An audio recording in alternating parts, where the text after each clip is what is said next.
How's it going, everyone, and welcome back to Rangers Rundown. Are you discouraged yet?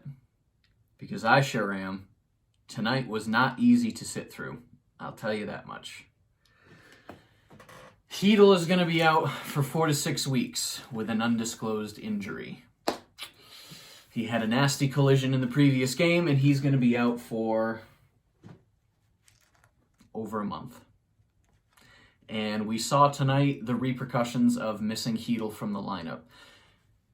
At this point, only 5 games in, before he was injured, he was starting to pick up, and he was starting to really show signs of turning into that second-line center that we're going to need him to be in a couple of years when we move on from Strome.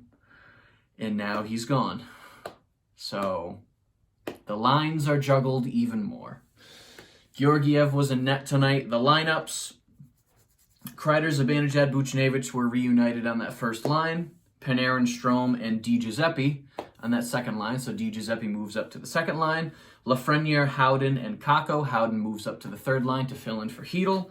And then a bottom line of Lemieux, Rooney, and Blackwell, who is back in this game. D pairs, Lindgren and Fox on that first pair. Miller, Trouba, and Jack Johnson's back. Down on that third pair with Anthony DeAngelo, and those two didn't really do much tonight. I'm on a short leash with those two, so whenever they make a mistake, I feel like I'm harsher with them than when other people make a mistake, but I also feel like that's slightly justified because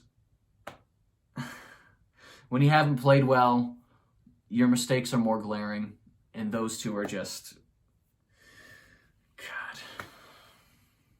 Anyway, let's hop into the game. First period. 3 minutes in.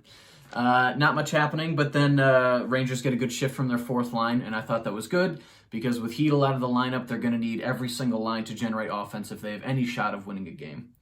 And then about 6.5 minutes in, Kreider scores a goal. Buch came around the net, passed it out into the slot for Kreider. First line is stepping up. That was really nice to see. The beginning of this game was very encouraging, and then it just slapped you right in the face. 9 minutes in, Buffalo's getting good pressure, but Georgiev looks good. Everybody's talking about Shesterkin this season, but Georgiev's a solid goaltender. The Rangers have a very good tandem of goalies between those two. 11:38, wouldn't you know it, Johnson takes a tripping penalty, and as soon as I saw him on the ice and I was reminded that he was playing tonight, I just thought to myself, he's going to take a bad penalty. And wouldn't you know it, and on that ensuing power play, Cousins would score a power play goal, tying it up at 1-1. 15:02, I just thought this was worthy of note. Miller stripped Eichel of the puck. It was really nice to see. Not if you're a Sabres fan, but if you're a Rangers fan, little 21-year-old Keandre Miller, we saw how well he was playing against Crosby these last 2 games, and Quinn continues to put him out on the ice against really good players in this league, and he continues to deliver. He was out there against Eichel tonight, and he held his own. And then with 7 seconds left in this first period, Keandre Miller scores the first goal of his NHL career, and I was so excited for the kid. It was a great shot. He had just came on the ice. Johnson got off the ice. Miller came on, and he took a feed at the point, slap shot right in the net, and Blackwell had an assist on that. So now Blackwell has a 2-game point streak, which is nice. Called up from the taxi squad, and he's making a case for him to stay in the lineup. And as long as he continues to produce and look good, I see no reason why to bump him down. At this point, the Rangers need all the offense they can get, and if he's generating it, keep him in the lineup. Yes, so that was the 11th. Miller's goal was the 11th even-strength goal of the season for the Rangers. Miller has been on the ice for 8 of them. Now, he didn't... he got an assist on 1. It was last game or 2 games ago.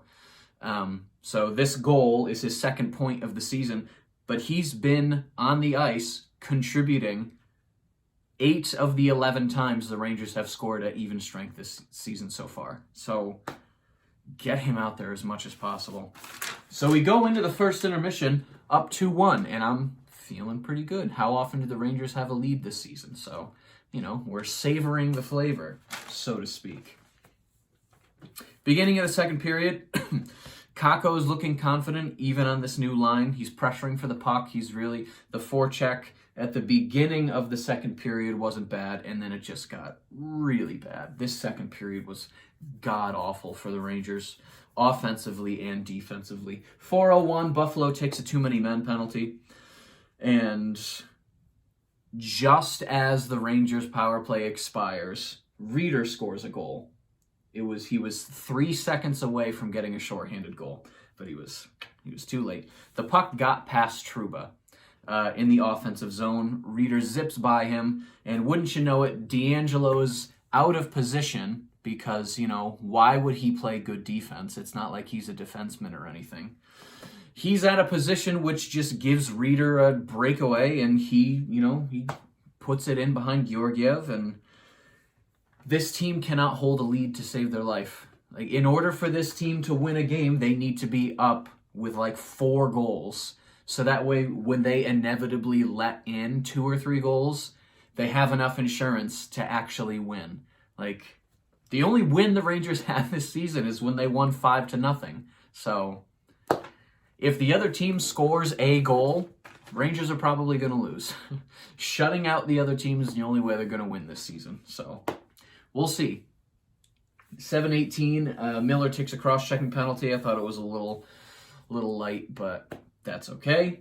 And then on the ensuing power play, Eichel would score his first goal of the season in Buffalo's. This was their 7th game of the season, and Eichel's first goal on the power play.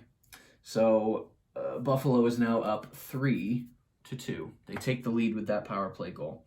11:20, Fox takes a holding penalty, and at this point, I'm thinking, if Buffalo scores and makes it 4-2, there's absolutely no way the Rangers will win the game. They can barely come back from 1 goal down. There's no way they're getting back from 2. But luckily, they would kill off that penalty. And Georgiev is keeping them in this game. He's making really good saves. His positioning is great. He's seeing the puck. His own players aren't screening him, which is nice. 16-16, Kreider takes a boarding penalty. It was indeed a boarding penalty. When Kreider gets aggravated, he tends to take those because he's a big dude, and sometimes he doesn't know his own strength. And it was an offensive zone penalty, which made it even more annoying. Last game, the Rangers had no penalties against the Penguins. 0 the whole game. Didn't let the Penguins go on the power play once. And then this game, we're not even through the second period. They've already committed 4 penalties. It was just really annoying. Great penalty kill, though. It was the same unit on the ice the entire time because Buffalo was in the offensive zone the entire time, but the penalty kill was great. Those players were gassed by the end of that, though. And then the rest of the period, the Rangers just kept playing awfully. It was bad. 3 penalties in 1 period. No offense. Losing faceoffs. Faceoffs were abysmal tonight. Abysmal. My God. And it's at this point I said to myself, what the hell does Quinn say to the players during the second intermission of these games? Does he yell at them? Does he pull a Tortorella and just scream? Or does he, stay calm and just, with a stern voice, tell them what's going wrong? Does he pull certain players aside? Just hey, get your head in the game? I want to know what his strategy is, because the fans are absolutely frustrated. I can't imagine how some of these players feel, because they show glimpses of being a really good team. And then they have periods like this second period where it's just utter garbage. And I know we're missing Hedl. And I know it's a weird year. And some of the lines are different tonight, and they're still trying to find their synergy. I understand all of that, but it's still frustrating. So what is Quinn saying? Because whatever he said tonight kind of worked. In the third period, we come back, and the Rangers controlled pretty much that entire period. They were getting shots. They weren't really generating a whole lot of offensive, like sustained pressure, because they were really bad on the forecheck just all night. But the third period was better. They had 15 shots. 15 shots in the third period. Half of their shots in this game. What the heck? Half of their shots in this entire game were in the third period. Third period, we start Lafreniere's on the top line instead of Kreider. Kreider gets demoted. Blackwell gets moved up to the second line with Panarin and Strome. And then our third line, Howden, Kakko, and Kreider is now on the third line. It didn't work, but Quinn's trying something. 7 minutes in, Rangers just have no forecheck. They get it just inside the offensive zone, and then they either make a really awful pass or they just dump it in behind the neck and make it really easy on Buffalo to just clear the zone. It was so aggravating because they get into the zone and then just a sloppy pass and then it's gone. There was no sustained pressure. 8:37, Colin Miller takes a hooking penalty. And the entire power play, just fan shots. There were probably 2 or 3 chances on that power play where they could have tied this game. And it just kept fanning on shots or missing the net. Oh, I was getting so aggravated. 12:45, Lafreniere had a deflection. And it almost went in. This kid needs his first goal. Like the rest of the league is now wondering when he's going to get his first goal. Because he was first overall in the draft, and Rangers are 6 games in, and he doesn't even have a point.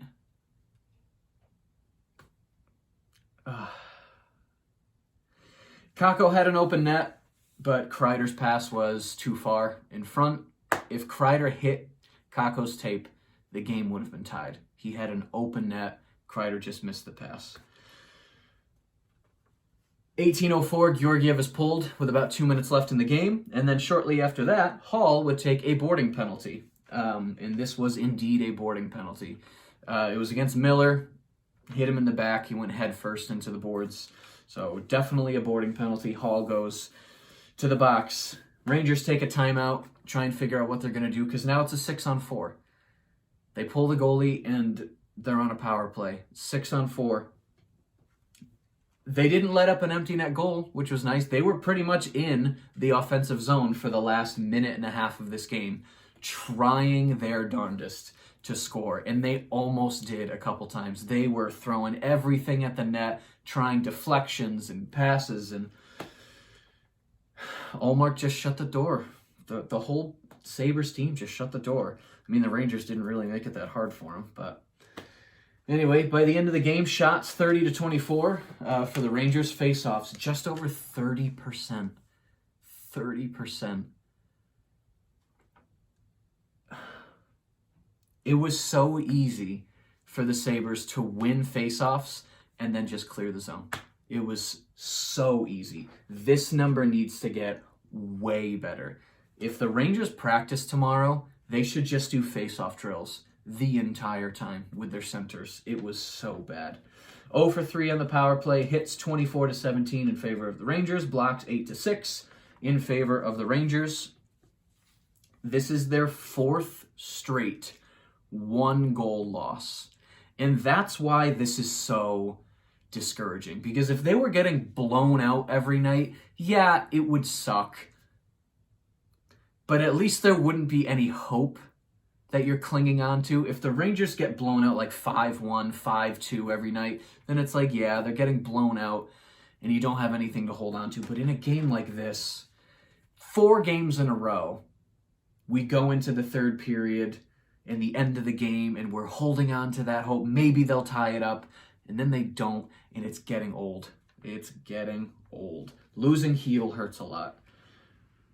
It could be 15 games where we don't see Hedel. And if the Rangers only win 2 of their next 15 games, I will not be surprised. I will not be surprised. The way they're playing right now, and, line juggling doesn't help synergy. Some of these players work really well together, but when you have to spread the offensive wealth through 3 or 4 lines, then all of a sudden these players aren't playing with teammates they're familiar with. And it takes a period or 2 periods for them to find some sort of synergy. And at that point, it's too late.